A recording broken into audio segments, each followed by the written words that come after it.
अस्सलामुअलैकुम।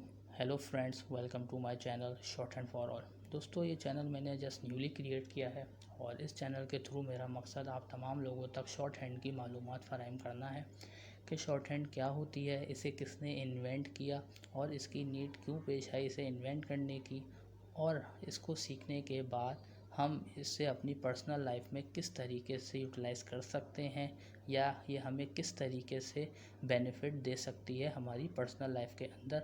और इसके साथ साथ मैं आप तमाम लोगों को शॉर्ट हैंड की रेगुलर क्लासेस भी दिया करूँगा, जिसके ज़रिए आप तमाम लोग इस सब्जेक्ट को या इस लैंग्वेज को बआसानी सीख सकेंगे। इस चैनल को क्रिएट करने का मेरा मकसद उन लोगों तक इस नॉलेज की फ़राहमी है जो इस लैंग्वेज को सीखना चाहते हैं या इसको सीखने में इंटरेस्टेड है, लेकिन अपने बिज़ी स्केड्यूल होने की वजह से वो किसी भी इंस्टीट्यूशन में दाखिला नहीं ले पाते, तो उन तक इस नॉलेज की मुकम्मल फ़राहमी है। तो चलिए दोस्तों, बग़ैर टाइम वेस्ट किए आगे बढ़ते हैं। सबसे पहली चीज़ जो हम डिस्कस करेंगे वो है कि शॉर्ट हैंड को किसने ईजाद किया, who invented this short hand. तो शॉर्ट हैंड को सर आइजैक पिटमैन ने, किसने? सर आइजैक पिटमैन ने 1829 के अंदर इन्वेंट किया और अपनी आधी ज़िंदगी उन्होंने अपनी इस आधी ज़िंदगी इसको इम्प्रूव करने में गुजार दी और उनके इसी काम के ऊपर या इसी इन्वेंशन के ऊपर सर का खिताब मिला। तो चलिए अब हम दूसरी चीज़ डिस्कस करेंगे जो कि है कि सर आइजैक पिटमैन को क्या ज़रूरत पेश आई शॉर्ट हैंड को ईजाद करने के लिए। What is the need for inventing short hand. जैसा कि आप तमाम लोग जानते हैं, किसी भी लैंग्वेज के 3 मोड्स होते हैं। पहला होता है स्पीकर, दूसरा होता है राइटिंग, तीसरा होता है रीडिंग, यानी बोलना, लिखना और पढ़ना। जैसा कि आप तमाम लोग इस चीज़ से बखूबी वाकिफ़ होंगे कि बोलने की जो रफ़्तार है वो लिखने की रफ़्तार से कई ज़्यादा बेटर होती है या फ़ास्ट होती है। तो पहले जो लोग किसी सेमिनार या कॉन्फ्रेंस में जाते थे और वहाँ जब कोई स्पीकर कोई बात करता था तो वहाँ बैठे जो लोग होते थे वो चाहते थे कि हम इनकी बात को किसी भी तरीके से महफूज कर लें। लेकिन आप तमाम लोग ये बात जानते हैं कि बोलने की जो रफ़्तार है वो लिखने की रफ़्तार से बहुत तेज़ होती है। तो इसी प्रॉब्लम्स को, इसी गैप को मद्देनज़र रखते हुए सर आइजैक पिटमैन ने शॉर्ट हैंड को इन्वेंट किया, ताकि जो स्पीकर और राइटर के दरमियान गैप है वो ख़त्म हो जाए और दोनों एक ही रफ़्तार के साथ चल सकें। तो इसीलिए सर आइजैक पिटमैन ने शॉर्ट हैंड को इंट्रोड्यूस करवाया और अपनी हाफ़ ऑफ द लाइफ उन्होंने इसको इम्प्रूव करने में गुजार दी। तो चलिए अब हम तीसरी और सबसे इम्पॉर्टेंट चीज़ डिस्कस करेंगे जो कि है what are the benefits of shorthand in our personal life. Shorthand जो है वो हमारी ज़ाती ज़िंदगी के अंदर हमें किस तरीके से फ़ायदा पहुंचा सकती है।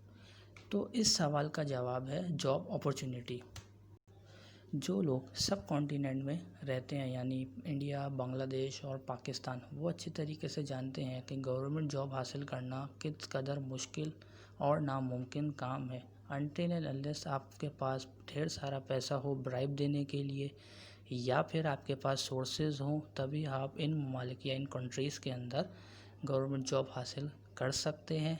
लेकिन शॉर्ट हैंड एक ऐसी फील्ड है, अगर आप इसको पूरी तरीके से सीख लेते हैं और इसके ऊपर उबूर हासिल कर लेते हैं तो आपके लिए गवर्नमेंट जॉब हासिल करना इंतहाई आसान हो जाएगा।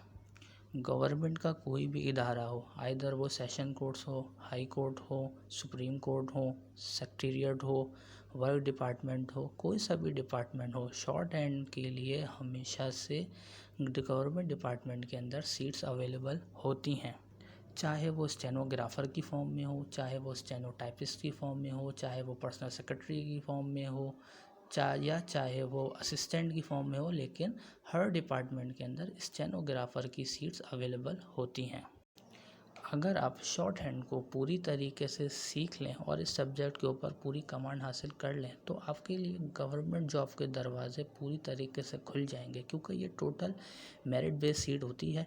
अगर तो आप इसके ऊपर कमांड हासिल है तो आप आराम से इजीली मेरिट के ऊपर अपॉइंटमेंट हो सकते हैं बगैर किसी ब्राइब के और सोर्सेज के।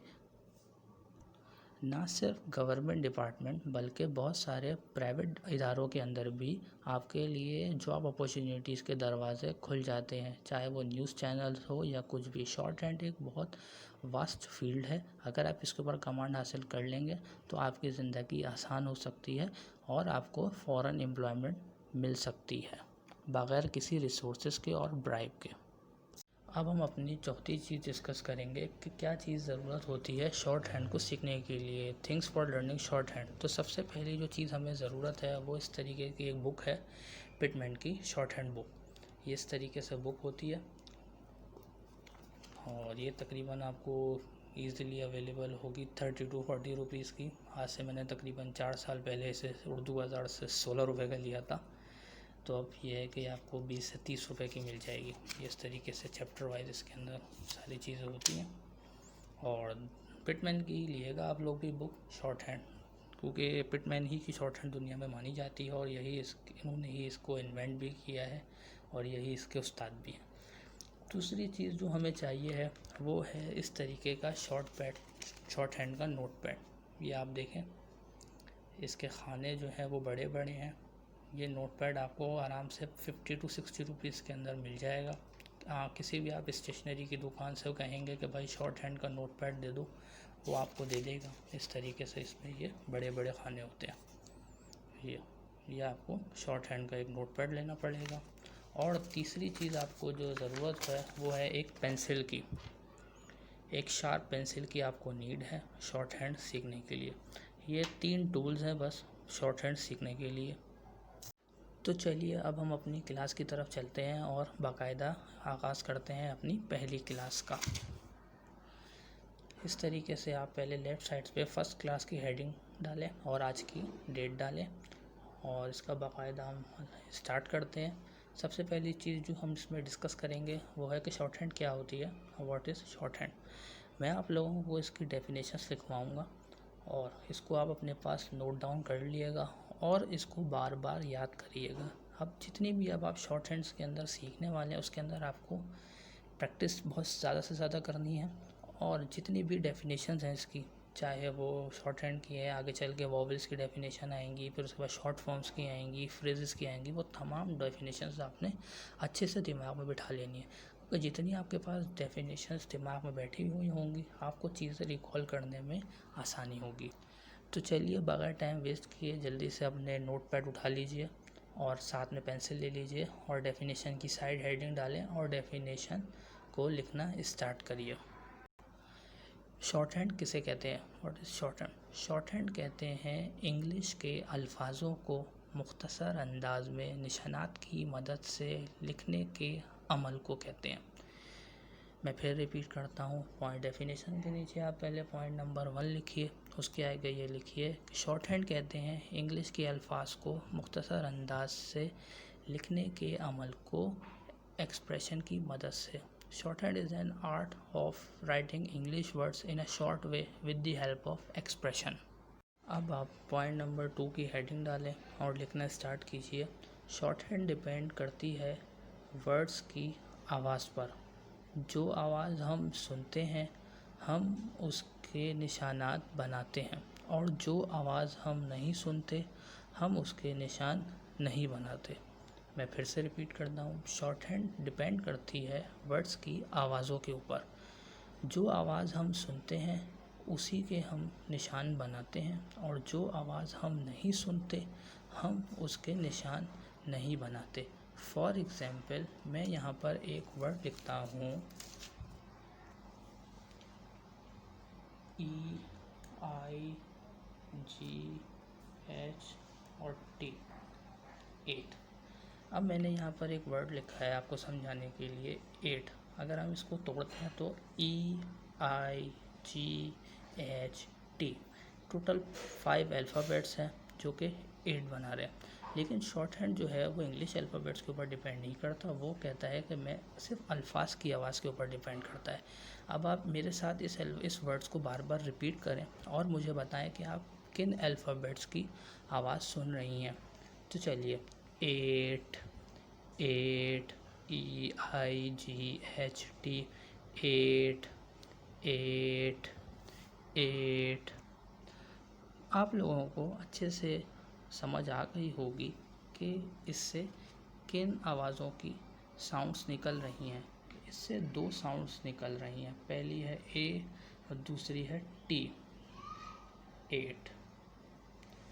अब हमें नहीं पता कि ई क्यों है आता है, आई क्यों आता है, जी क्यों आता है, एच क्यों आता है, टी क्यों आता है। हमारा इनसे कोई कंसर्न ही नहीं है। हम तो कहते हैं, यह शॉर्ट हैंड ये कहती है कि जो अल्फाज हम सुनेंगे हम उनके निशानात बनाएंगे। अब इस पूरे वर्ड्स के अंदर सिर्फ दो साउंड्स आ रही थी और वो थी पहली ए की और दूसरी टी की, 8। उसके हमने कॉन्सोनेंट इस तरीके से ड्रॉ कर दिया। ये बात आपको इस तरीके से ड्रॉ करना आगे मैं सिखाऊंगा। अभी सिर्फ एग्जांपल के तौर पर बताया कि शॉर्ट हैंड जो है वो सिर्फ साउंड्स के ऊपर बिलीव करती है, या साउंड्स के ऊपर डिपेंडेंट रहती है। अब आप लोग पॉइंट नंबर 3 लिखिए। जिस तरह इंग्लिश के अंदर 26 अल्फ़ाबेट्स होते हैं, इसी तरह शॉर्ट हैंड के अंदर 24 अल्फ़ाबेट्स होते हैं और उन्हें कॉन्सोनेंट्स या स्ट्रोक कहा जाता है। दोबारा से लिखिएगा। जिस तरह इंग्लिश के अंदर 26 अल्फ़ाबेट्स होते हैं, उसी तरह शॉर्ट हैंड के अंदर 24 अल्फ़ाबेट्स होते हैं और उन्हें कॉन्सोनेंट या स्ट्रोक कहा जाता है। तो चलिए दोस्तों आगे बढ़ते हैं और आज की क्लास का लास्ट टॉपिक हम डिस्कस करते हैं, जो कि है first group of consonants. Pitman ने हमारी आसानी के लिए कॉन्सोनेंट्स यानी अल्फ़ाबेट्स को 4 ग्रुप्स में डिवाइड कर दिया है। आज हम उसके पहले ग्रुप के बारे में पढ़ेंगे, फर्स्ट ग्रुप ऑफ कॉन्सोनेंट, जिसका नाम है स्ट्रेट डाउन स्ट्रोक, यानी सीधे नीचे गिरते हुए हुर्फ, स्ट्रेट डाउन स्ट्रोक्स। ये है फर्स्ट ग्रुप ऑफ कॉन्सोनेंट्स का नाम। हम पढ़ेंगे फर्स्ट ग्रुप ऑफ कॉन्सोनेंट्स के बारे में। ये कितने होते हैं? ये टोटल 6 होते हैं। पहला होता है पी, दूसरा होता है बी, तीसरा होता है टी, चौथा होता है डी, पांचवा होता है चे, छठा होता है जे। अब मैं आपको इसको बनाने का तरीका समझाता हूँ कि आपने कॉन्सोनेंट्स को किस तरीके से ड्रॉ करना है, उसके एक्सप्रेशन किस तरीके से बनाने। पी बनाने के लिए आपने सबसे पहले उठानी है पेंसिल और 45 डिग्री के एंगल के ऊपर आपने एक लाइन ड्रॉ करनी है ऐसे। 45 डिग्री के ऊपर आपने लाइट एंगल ड्रॉ करना है। अच्छा, कॉन्सोनेंट बनाते हुए इस बात का ख़ास ख्याल रखिएगा कि आपने कॉन्सोनेंट की लेंथ और लेंथ का बड़ा ख़ास ख्याल रखना है। मैं आपको पेन से बना के दिखाता हूँ, पेंसिल से इसमें सही शो नहीं हो रहा। कॉन्सोनेंट आपने हमेशा इन दोनों लाइन के दरमियान से शुरू करना है और लाइन पे ला करके ख़त्म करना है। ना ज़्यादा ऊपर लेके जाना है, ना इसको नीचे लेके जाना है। ऐसे आपने दरमियान से शुरू करना है और लाइन पे ले जा करके रोक देना है, सही है। और लाइट बनाना है। 45 एंगल के ऊपर आपने ये ड्रॉ करना है। इधर मैंने यहाँ 45 डिग्री भी लिख दिया है। ये बन गया आपका पी। अब हम ड्रॉ करेंगे अपना सेकंड कॉन्सोनेंट, वो है बी। बी जो है वो same just like P draw होगा, बस ये थोड़ा डार्क होगा। सेम एज पी बना बी जो है, लेकिन ये डार्क होगा। देखिए मैंने पी के आगे यहाँ पर लाइट लिख भी दिया है कि ये लाइट ड्रॉ होगा, और बी के आगे मैंने यहाँ पर लिख भी दिया है कि ये डार्क होगा 45 डिग्री के एंगल के ऊपर। अब तीसरा कॉन्सोनेंट है हमारा टी। ये सिंपल 90 डिग्री के ऊपर हल्की सी लकीर ड्रॉ होगी। 90 डिग्री के ऊपर स्ट्रेट लाइन एक ड्रॉ होगी, ये आपका लाइट होगा, टी जो होगा। पी था 45 डिग्री के ऊपर, बी था 45 सेम एज पी लेकिन डार्क। टी जो है वो 90 डिग्री के ऊपर लाइट है, और डी जो है वो सेम एज टी है लेकिन बट इन डार्क फॉर्म। थोड़ा सा डार्क कर देता हूँ मैं इसे, सेम एज टी। डी जो है वो टी की तरह बिल्कुल 90 डिग्री के ऊपर ही बनेगा, लेकिन ये डार्क होगा। इसके आगे 90 डिग्री लिख भी देता हूँ। अब हम अपना पांचवा जो कॉन्सोनेंट है वो ड्रॉ करेंगे, यानी कि चे। चे जो है वो 145 डिग्री के एंगल के ऊपर ऐसे लाइट ड्रॉ होगा 145 डिग्री के ऊपर। देखें पी जो था वो 45 था और चे जो है वो उसका यानी कि आप अपोजिट समझ लें, 145 डिग्री के ऊपर लाइट ड्रॉ होगा। और अब है जे। जे सेम एज चे होगा लेकिन थोड़ा सा डार्क होगा। ये मैं इसके आगे भी 145 डिग्री लिख देता हूँ। तो आपने देखा P 45 degree light, B 45 degree dark, T 90 degree light, D 90 degree dark, J 145 degree right वो लाइट, और J जो है 145 डिग्री राइट। ये थे आपके फर्स्ट ग्रुप ऑफ कॉन्सोनेंट्स। मैं आपको बुक के अंदर भी दिखा देता हूँ। ये देखिए, आज की क्लास में हमने शॉर्ट हैंड के थोड़ा सा प्रीफेस पढ़ा, उसके साथ हमने जो आज पहली चीज़ डिस्कस करी अपना चैप्टर नंबर 1 वो था फर्स्ट 6 कॉन्सोनेंट्स। ये लिखे इसके अंदर सब लिखा हुआ है कि 24 कॉन्सोनेंट्स होते हैं, 12 वोवेल्स, 4 डिफ्टोंग्स। ये वोवेल्स और डिफ्टोंग्स आगे चल के हम पढ़ेंगे, अपनी क्लास को स्लो लेके चलेंगे ताकि आप सारी चीज़ें आसानी से सीख सकें बगैर किसी परेशानी के। P, B, T, D, J। इस तरीके से आपने फर्स्ट ग्रुप ऑफ कॉन्सोनेंट के बारे में आज सीखा और शॉर्ट हैंड की डेफिनेशन सीखी और इसका प्रीफेस मैंने आपको बताया। अब आप लोगों ने इन अल्फ़ाबेट्स की या इन कॉन्सोनेंट्स को आधा पेज नोट करना है, राइट डाउन करना है, ताकि आपको शॉर्ट हैंड के जो कॉन्सोनेंट है उसके ऊपर ग्रिप पक्की हो।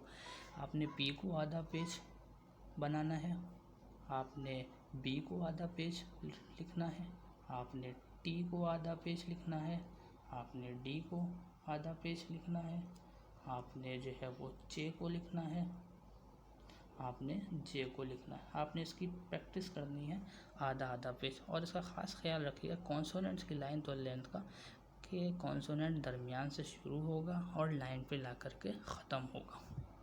तो दोस्तों, ये थी हमारी आज की क्लास।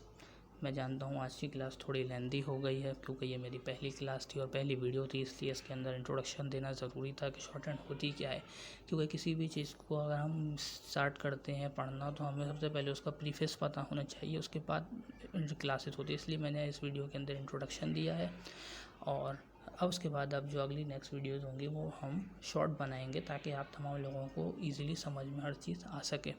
इस वीडियो के अंदर मेरी आपको कोई भी चीज़ अनक्लियर हो या किसी भी किस्म की एम्बिग्विटी हो तो आप लोग कमेंट के अंदर मेंशन करें। इंशाल्लाह ताला मैं कोशिश करूँगा कि आपकी प्रॉब्लम्स को रिज़ॉल्व कर सकूँ। आप तमाम लोगों से मेरी रिक्वेस्ट है कि मेरी इस क्लास को और इस चैनल को ग्रो करने में मेरी मदद कीजिए। इस वीडियो को ज़्यादा से ज़्यादा लाइक करिए और सब्सक्राइब करिए मेरे इस चैनल को, और शेयर कीजिए, और साथ में बेल आइकन भी प्रेस कर दीजिए ताकि आप मेरी अगली वीडियो की नोटिफिकेशन फ़ौरन पा सकें। अब आपसे मुलाकात अगली क्लास में होगी, तब तक आप अपना ख्याल रखिएगा। अल्लाह हाफ़िज़।